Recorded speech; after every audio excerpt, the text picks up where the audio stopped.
Hi, welcome back to part 2 of episode 1. We just wrapped up talking about the open house. Now I'm going to get a little bit into what's on the needles and some of the other things I've been working on. I've been doing a lot of things. I had a very, very bad case of startitis this spring. Normally I'm pretty good. I'm one of those people that I'll have like a pair of socks on the needles because that's my travel project because I, commute. And then I usually have like one big project, like a shawl, a sweater, something that doesn't necessarily travel well, and that's it. So 2 projects, which really is not that bad. But this spring I was horrible, absolutely positively horrible. I had 2 shawls, no, 3 shawls. 3 shawls, 2 sweaters.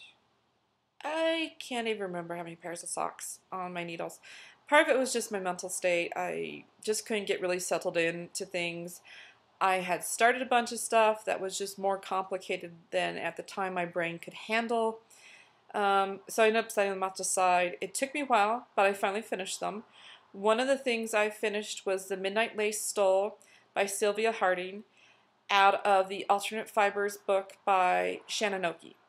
I absolutely love Sylvia Harding's patterns.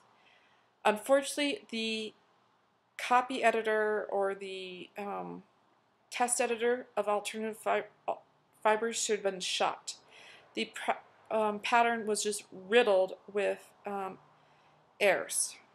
They got the chart was off, or sorry, there was no chart. Wendy Johnson of Wendy Knits thankfully charted the setter pattern and got Sylvia Harding's approval on it and published that because the directions for the center panel in the book are completely off. I don't know what in the world someone was thinking.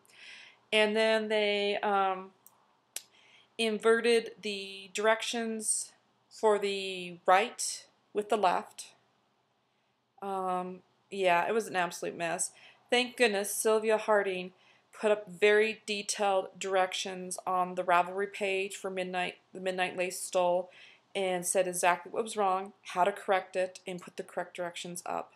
So thank you, Sylvia. I appreciate you being diligent. Most pattern writers aren't that helpful for their readers. But I love the pattern. I love the finished product. I did it in Wollmeise lace because I was on a severe Wollmeise kick this spring. Came out beautiful. I haven't blocked it yet. Normally I'm really good about as soon as I cast off, I block it. It's still sitting in the room unblocked, so shame on me. I have a circular shawl I'm working on developing the pattern for. It's still sitting around. I haven't gotten around to finishing it. That was one of the few things that's still languishing. But one of the things I did start and loving it is, let me dig it out. This is the Traveling Sweater by Karen Apke. I'm sorry, Karen, if I slaughtered your last name. It is an amazing concept. What you do, it right now looks like this giant curvy scarf, is you cast on, and using a series of short row wedges, you end up with the body of the sweater. It ends up, when it gets done, it's about 3/4 way done, basically a giant ring. And you leave this on the needles, and it's a provisional cast on. Don't know if you can see the contrasting yarn I use for the cast on. And then you'll of course knit the sleeves, and then you put it together and you'll lay this out in a ring.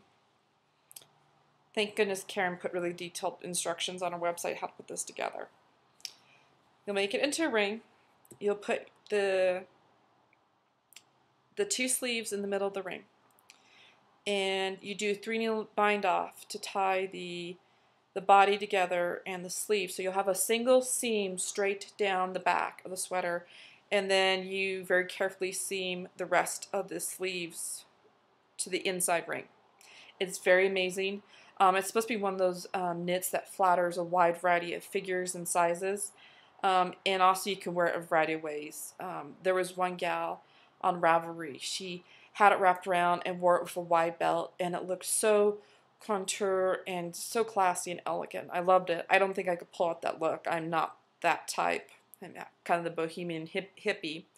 But I'm really enjoying the sweater so far. Unfortunately, it's slow because it's 2x2 ribbing in a sport weight yarn. This is Blue Moon's Fiber Arts Waboo, 60% merino, 40% bamboo, on size 3 needles. So this is taking me forever. I worked on it pretty diligently because I had training in town a couple weeks ago for a whole week, and I was the naughty person in the back row working on my knitting. But I pay attention much better. And most of the instructors, after the first afternoon, or first morning I should say, they realize, leave me with my knitting, I'm a happy person, I am paying attention, but if you take away my knitting, it will get very, very bad. Just leave me my pacifier. So anyways, I'm on wedge 6 of 8. I hope to get that wrapped up soon because the weather will hopefully start turning chillier. Then the other thing I've been working on is I've been working on actually patterns out of Sassy Sheep yarn. One of them, and it won't unfortunately show up very well, is this is Red Wine Dark Chocolate in the Merino Cashmere Lace. It is our favorite yarn outside of Decadence. I'll talk about Decadence a little bit. It's kind of a modified, halfway between a triangle and a Pharaoh shawl. What I did is I cast on 25 stitches, and there is a center lace pattern right down the middle. Don't think you can see it very well. And then, did the increases off to the side of that and along the edge, and then fine lace on the side. I'm hoping with the center panel, it'll help sit at the back of your neck better and will stay on, because unfortunately some triangular shawls, depending upon your build, don't stay wrapped around you very well. Pharaoh shawls usually do a very good job. So this is kind of halfway between them. It's coming out very nicely. It's not going to be a super huge shawl. It's going to be about halfway between a shawlette and shawl. It'll be about 150 rows. So it's actually a fairly easy knit. I'm loving it so far, but I'm ready to be done. And I'm working on the pattern. I think it's going to be called the Trellis Shawl. And I will make it available through Ravelry. And of course, you can buy hard copies from us wherever you can find us. So that's that project. And then I actually have been diligently finally going back and writing up patterns for stuff I've knitted and forgot to write down. One of them ones, don't know how it's going to show up. This is our Merino Cashmere Nylon Worsted. It's a lovely worsted weight yarn, 4-ply, and I love it. It's very beautiful for cables. I don't know how well this is going to show up. There's a beautiful cable I found in one of my Japanese stitch dictionaries, and I knitted this up. This was just like a quarter of a skein, and this is one glove. It went together really quick. And I've written up the pattern. It's called the Outlander Fingerless Mitts. Partly because I just finished rereading Outlander by Diana Gabaldon. I absolutely love the novels. They're set in 18th century Scotland. So of course you have the Celtic-y, Scottish going on, and a lot of people associate cables with Scottish and Celtic culture. So that name was in my head. Anyways, this is available on Ravelry for $4. You can look under my name, Sarah Kain, K-A-I-N, or under Sassy Sheep Designs, and you should be able to find it. The money, of course, will go to pay for our server for the podcast. The other one, I finally finished all the editorials, is the Victorian Rose sock pattern is available on Ravelry also. And the hard copies are also available from us. And I'm going back and working on other socks I've knitted and forgot to write the pattern notes. I'm very, very bad. But this shouldn't surprise you considering how crappy I can be about show notes. Is it really? Anyway, that pretty much wraps up what's on my needles right now. The podcast will be happening on a regular basis again. Katie took this weekend off because this is her 5th wedding anniversary. I know it's hard to believe she's been married for 5 years. So she wasn't available for a video podcast this weekend.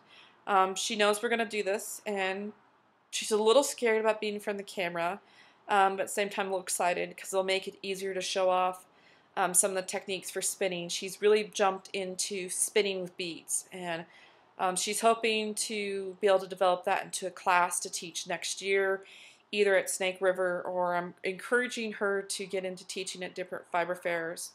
If we can teach on top of vending, we can afford to travel to more fiber fair events, which I really want to do. Plus, next year, with my work schedule, I get 4 weeks vacation, so I nearly double my vacation. And what do I want to do with it? I want to go to more fiber fairs. So I want to go to Madrona, but that's going to be as a student. Black Sheep next year, again as a student slash participant. I'm hoping to get us on the vendor list for Black Sheep, but from my understanding, that could be anywhere from 3 to 5 years or longer before you actually get to be a vendor. So one day over the rainbow, we will get to go to Black Sheep.